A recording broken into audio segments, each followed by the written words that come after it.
Hey everyone, welcome back to my channel. For today's video, I'm going to be doing another did they stay or did they go video where I update you guys on a previous perfume haul on my channel and I let you guys know if that fragrance is still in my collection, if I ended up loving it, if I ended up hating it, if I decluttered it. I love to update you guys on my hauls. Very rarely will you smell a fragrance and it will smell exactly the same all the time. You will smell something for the first time and then a few weeks later it can totally change. Different notes can pop up. You could end up loving it even more. You can end up finding something about it that you don't like. So I think updates are so important and it kind of shows what really sticks, what ended up staying in my collection, what ended up becoming a favorite. I feel like they're a little bit more detailed, they're a little bit more in-depth than a haul. So if you are new to my channel and you love all things girly, fragrance, beauty, self-care, and body care, go ahead and subscribe so that you don't miss any future uploads. And with that said, let's jump right into the video.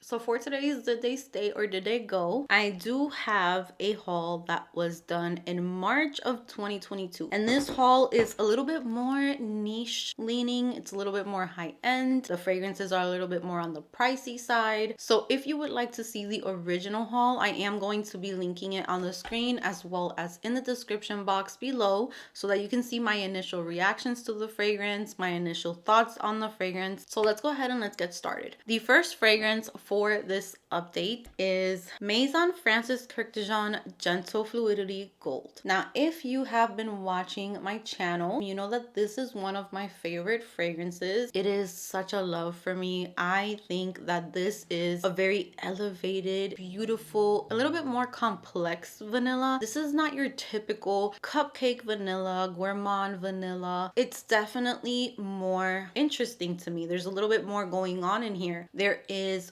woodiness in here, there is powdery touches in here, there's juniper berries, there is I believe musk, amber, coriander, which adds a little bit of a spice. So this is very different from many vanillas that I have tried. Now, it is in the family of Menthol Intense Cafe and also Mancera Roses Vanille. Now, the difference between this and those fragrances, Intense Cafe to me, I have tried it and the coffee is definitely stronger. It stands out more.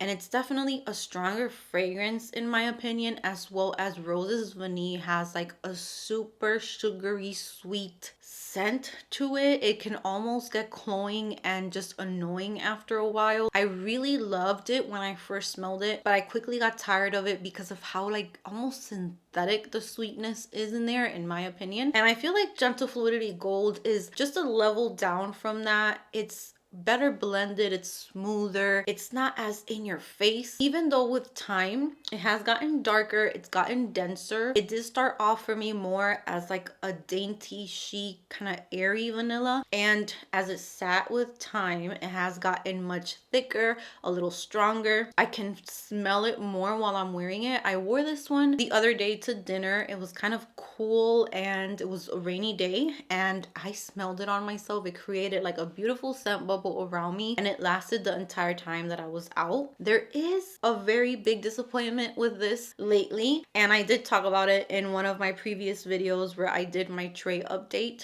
You guys, the atomizer in this bottle got messed up. I don't know what happened. It's literally squirting out in a straight line. I'm not gonna keep spraying it because I feel like I'm gonna waste the fragrance by doing that. I've been trying to fix it and it's just not doing anything. I even tried taking this part off. I feel like this fragrance is too expensive for that to happen. I feel like the quality should be there, and that's the only negative thing I have to say right now about this. I'm very bummed about that. I'm probably going to have to end up decanting this and putting it in a different bottle because the sprayer is horrible. If I try to spray it on myself and I have like a shirt that is high and it gets on the clothes, it just leaves a horrible like drip stain on there. So I have to make sure to get it on my skin because it's not spraying evenly. It's just like squirting out. So yeah, very sad about that, but this fragrance is still in my collection and I absolutely love it. Very great. It checks all of the boxes. except for the freaking atomizer. Next up, we have a fragrance from Mancera, and that is Velvet Vanilla. Velvet Vanilla is no longer in my collection, and I learned very quickly with Velvet Vanilla that just because a fragrance has a certain name, it does not mean it's going to smell that way. When I first got into fragrances, I feel like I was just buying everything. I wanted to try every single perfume. I wanted to try every single scent profile. Lately, I know what I like more. Even just from reading the notes, I could tell if something is not gonna work for me. So back then when I got this, I just saw the name Velvet Vanilla and I was like, ooh, the bottle's so pretty. The name sounds like it's going to be an amazing vanilla. I'm a vanilla girl. What more is there to ask? So I purchased it. I blind bought it. And this fragrance is just, it should have been called like Velvet Bubblegum or something, because this to me is a bubblegum fragrance. If you love bubblegummy fragrances, I think Toy 2 from Moschino has that bubblegum note, but it doesn't last the entire time. It goes away pretty quickly and then you're left with like a rosy scent. But this right here, Velvet Vanilla, it will smell like bubblegum the entire day. It is beast mode. It performs. It projects, it leaves a scent trail, it does everything. I just did not enjoy the scent itself. It wasn't for me. I felt like I just couldn't warm up to it. I tried for a long time to like it. I just didn't enjoy it. Looking at the notes now,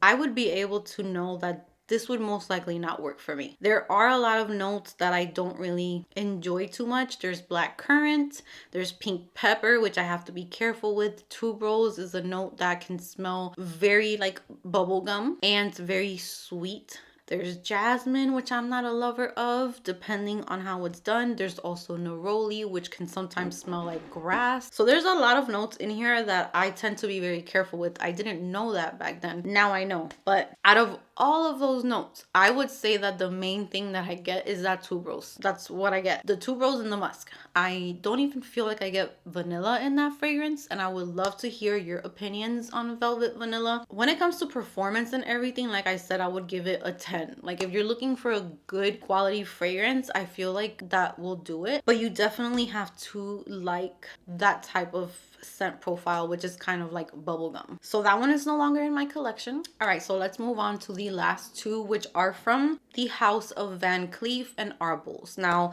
I had never tried anything from this house, and I was very excited to try these because they sounded so good. I blind bought these. I couldn't make up my mind between both of them, so I bought them at the same time. So I am going to start off with the one that I kept in my collection, and that is Van Cleef and Arpels Bois Dore. And here is the beauty. I love the bottles, and they almost look like they can be unisex. It can definitely be in a men's collection as well as a woman's collection. This one, love.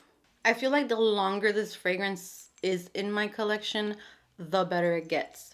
This is literally like the most comforting, woody, almondy, warm and sweet. There's vanilla in here. This is one of my favorite fragrances. I don't really bring it out for spring and summer, but when fall time comes around and when winter time comes around, this is gorgeous. And it lasts so long on me. It lasts the entire night if I sleep with it. I love to wear this like on a cozy day, watching movies, a fall day where you have like a nice sweater on. It is such a cozy, smooth, beautiful fragrance. This has notes of black pepper. There is mineral notes, so the notes are very, very unique. And from looking at the notes, I would never think that I would love this fragrance. There's also vanilla and almond, which is what caught my attention, but there's also tobacco, there's cedar, teakwood, tonka bean, and musk. And all of those notes just, it combines and it makes a beautiful fragrance. I feel like this can be unisex, but I feel like it can be rocked just as beautifully by a woman or by a man. I can see the manly aspect of it. Like if a man was wearing this, he would smell delicious. Like I would want to just, so good. But then when I wear it, it just smells like sweet, inviting, cozy, warm, smooth, a little powdery as well. It is just so good. The tobacco is not too strong in here. The pepper is not strong either. it just adds like this smoothness to the fragrance, and it's just so well blended. It lasts a long time. The performance is out of this world with this. So this is definitely one that I don't hear a lot about, but if you are a vanilla almond girl, look into this because it's so good. It's still in my collection and I love it so, so much. So the other one that I picked up is Bois Diamond, and that's the one that I thought I was going to absolutely love, but I had to declutter it. So that one has notes of almond, lemon, Virginia cedar, vanilla, and musk. So it sounds a little more simple. It sounds like it's going to be this woody almondy vanilla, but the lemon in it takes over so strong. It is such a strong lemon. It's sharp. And then the Virginia cedar is like very sharp and woody at the same time, and it gave me a headache. It was too much, and I think I ended up decluttering that one once I moved here. So I really tried to like it, but it just was not doing it for me. The quality is just as good. The way that it projects, the way that it smells is just as good. It's just that those two notes were just a little too sharp and strong for me. But if it wasn't for that, it's a very nice one as well. It just bothered me a little bit, and I definitely preferred Bois Dore. That brings me to the end of this Did They Stay or Did They Go video. I cannot wait to hear your thoughts, your comments. If any of you guys have tried these fragrances, leave your feedback below so that others can read others' experiences. And that's going to be it from me today. Give this video a big thumbs up if you enjoyed it. Subscribe if you haven't subscribed, and I will see you in the next one.